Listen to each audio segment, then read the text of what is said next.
Dosen Universitas Negeri Jakarta yang juga aktivis 98 Ubedillah Badrun melayangkan laporan ke Komisi Pemberantasan Korupsi atas dugaan rasuah yang dilakukan dua putra Presiden Joko Widodo, yakni Gibran Rakabuming Raka dan Kaesang Pangarep. Usai memberikan laporan ke KPK di Gedung Merah Putih, Mega Kuningan, Jakarta Selatan, ia berbicara banyak mengenai dugaan korupsi yang melibatkan dua anak presiden tersebut. Ubedillah Badrun juga sempat menyinggung relasi bisnis-bisnis Kaesang yang diduga kuat terlibat dalam pembakaran hutan.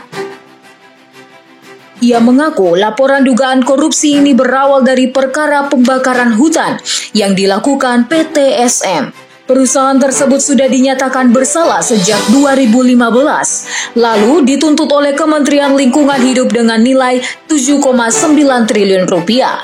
Namun, dalam prosesnya, Mahkamah Agung hanya mengabulkan tuntutan senilai 78 miliar. Selanjutnya, ia juga mengatakan kedua putra Jokowi membuat perusahaan gabungan dengan anak dari salah satu petinggi PT SM. Perusahaan gabungan itu lanjutnya telah didirikan pada 2019 silam.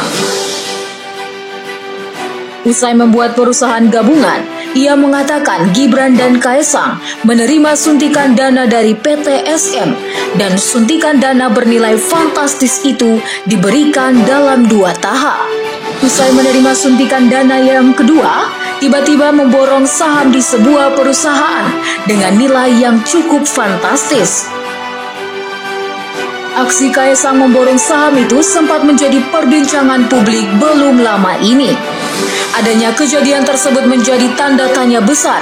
Ia mempertanyakan apakah seorang anak muda yang baru mendirikan perusahaan dengan mudah mendapatkan penyertaan modal dengan angka yang cukup fantastis kalau dia bukan anak presiden.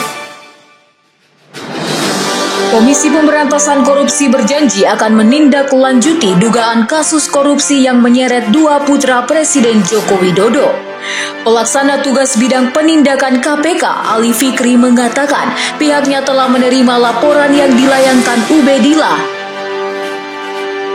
Tindak lanjut laporan tersebut dilakukan terlebih dahulu dengan melakukan verifikasi dan telaah data yang dilaporkan. Ali menilai proses verifikasi dan telaah penting dilakukan sebagai pintu awal apakah pokok aduan tersebut sesuai dengan undang-undang yang berlaku dan termasuk ranah tindak pidana korupsi dan menjadi kewenangan KPK atau tidak.